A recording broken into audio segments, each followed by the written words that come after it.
How's it going, ladies and gentlemen? Welcome back to the channel, and welcome to the video where I actually unveil the new car that I purchased. I know in the last couple of videos I've kind of been alluding to and hinting to things that I would have done or could have done or should have done or whatever, but to get right to the point, what I end up doing to replace my 2019 Chevrolet Bolt, I decided to go with a 22 Chevrolet Bolt EUV.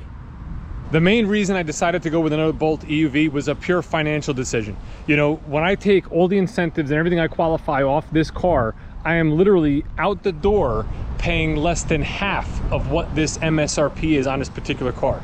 Now in today's times, it's completely unheard of, but in the state of New Jersey, there's now a $4,000 incentive if you buy an electric car. You know, if it's $4,000 capped. The Bolt qualifies for the full $4,000. Plus, there's an employee rebate, there's a Bolt loyalty rebate because I already have a Bolt, plus they reduced the price. So when I add all that stuff up, in New Jersey, we don't pay sales tax on an electric vehicle. It just makes all the sense in the world for me to go with another Chevy Bolt, a vehicle that I don't even have to pay to drive. I don't even have to put gas in it, and I charge it here at the dealership. So it's just a win-win-win-win-win-win-win-win, and it would really be foolish for me not to take advantage of this situation and the deals that we have going on right now. Another thing I decided to do to save myself some money was go with a lower equipped model. I mentioned this a couple of videos ago when we talked about the interest rate and how much it really changes the deal. And you know, another way to reduce your out-of-pocket is to just go with less equipment. Like, do you really need a sunroof? Do you really need leather interior? You know, you may want it. Sure, I want it. But you know what? If I can save myself some money, I'll go with an LT. So, you know, again, practicing what I preach, I went with an LT model. Now, this does have the comfort package, which gives you the heated seats and the heated steering wheel. It does have the confidence package, which gives you rear park sensors and side blind zone alert. So it does have some nice features. However, it is less equipped than what I'm used to. Now, the main thing I think about this 2019 Bolt that I'm going to miss going into the new one is the Bose stereo system. The Bose stereo system in this car is actually very good. In the new one already, I kind of turned up the volume. The bass doesn't hit as hard. You can't get it as loud, as clear. You know, it's a clear radio, it sounds good, but the Bose definitely sounds better. So that's probably the only real thing that I'm going to miss out of this vehicle. Some other features that I'm not going to have that this car did have: the 2019 Bolt does have front and rear cameras with the surround vision, whereas the 2022 will just have the standard backup camera. My 2019 Bolt did also have a full leather interior, whereas the 2022 will be a cloth interior. However, it's a new, more comfortable seat. As you can see in my 2019, there was no sunroof. You couldn't get it back in 2019.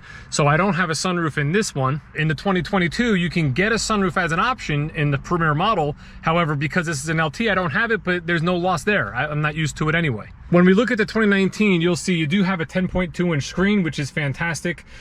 It's gray interior with some white accents. Quite frankly, I'm more of a fan of black interior, so I'm actually very excited to get into the 2022 for that purpose alone.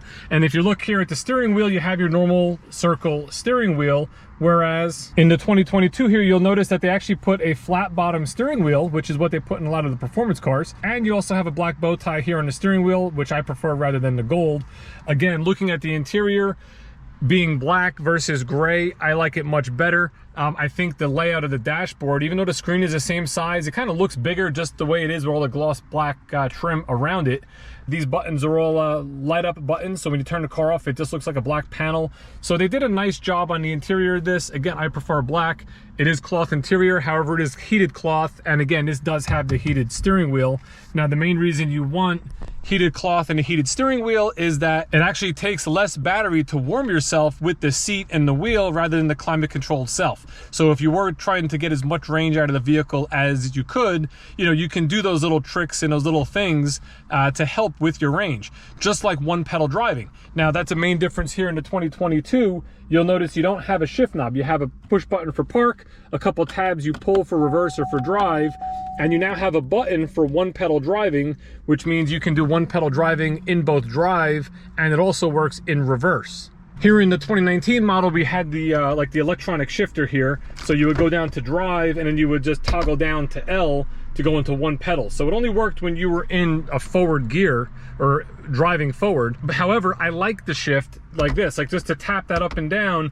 I'm very used to doing that because I'm in and out of one pedal driving all the time, depending on the terrain or where I'm at as far as like highway, country roads, getting off an off ramp, going into a toll booth. You know, I'll cycle between the two. So I'm just gonna have to get used to pressing the button rather than just dropping the lever, you know, down one time, you know, anytime I wanna make that change. The other thing I'm gonna have to get used to is the Regen on-demand paddle, which is located here behind the steering wheel. On the 2019, you can see where it's placed, right behind like this spoke of the wheel. On the 2022, you'll notice that you actually have two radio control buttons there, and they actually move the paddle up higher.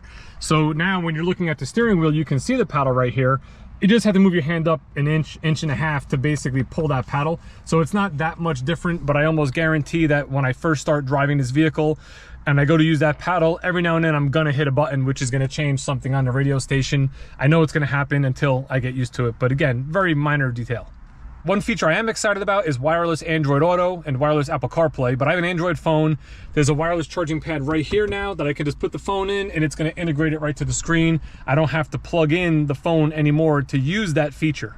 If you remember a past video of mine in the 2019, I actually ran a USB cord throughout the whole dashboard from the USB location. This way I can just magnetize my phone right here and plug it in just like that. So that was how it would function Android Auto in the past.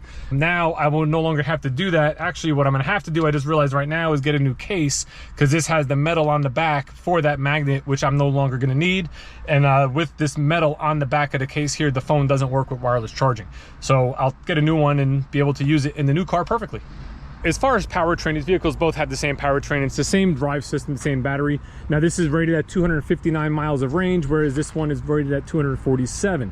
A little less range. I'm assuming the EUV, it's probably because of aerodynamics and it just being a little bit bigger, maybe, because it's the same powertrain, but you lose about 10 miles of range.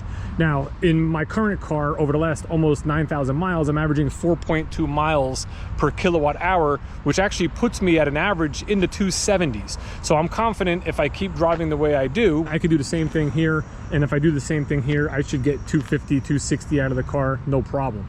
Now that we covered a bunch of differences as far as like the packages and the options and just some of the differences between the two cars, let's talk about the styling, because this is very important in my mind, and it's really another thing that's exciting me about this car.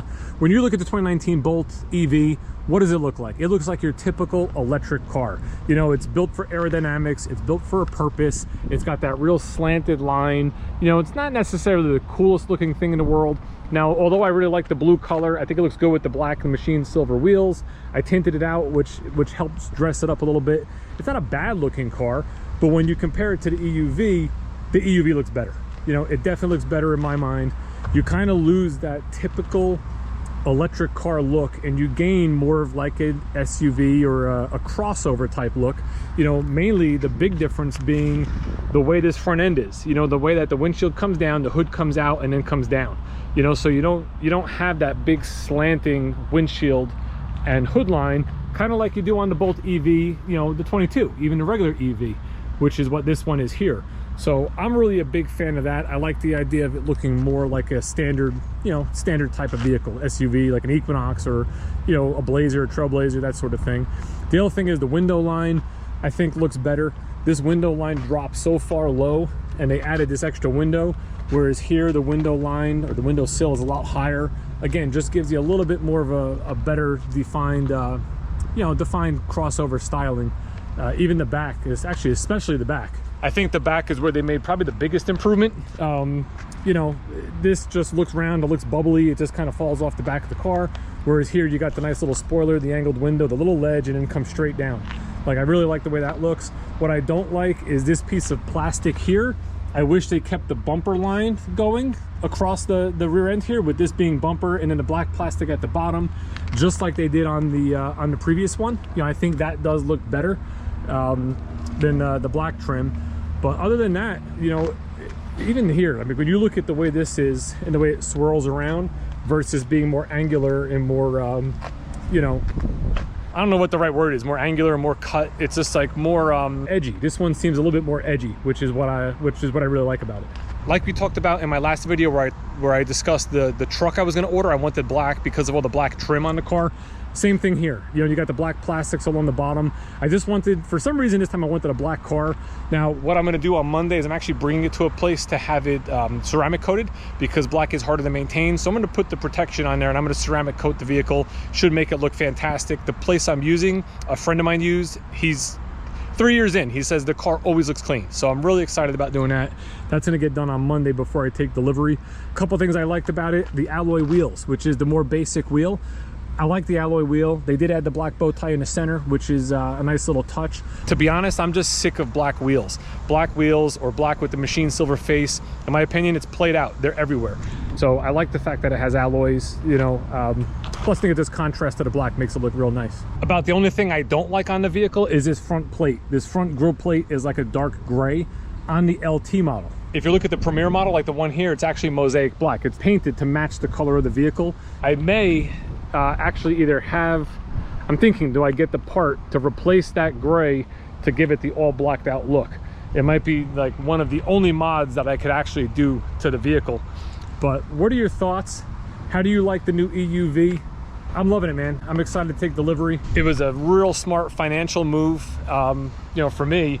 And especially in this time, because I have a Silverado EV on order, which is, you know, we're a year out from. And if I could build this channel big enough to justify making that purchase, I'm gonna make that purchase when the time comes.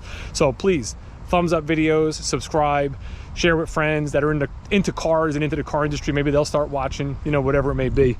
But let me know in the comments what you think, that I do a good job, that I replace my 19 Bolt with the right vehicle. Is this something you would have done? Before you go, just check out this one styling here. You look at the front end here, this actually has like an aerodynamic feature where air can pass right through the bumper and come out on the other side of the fender well here. Pretty cool little attention to detail.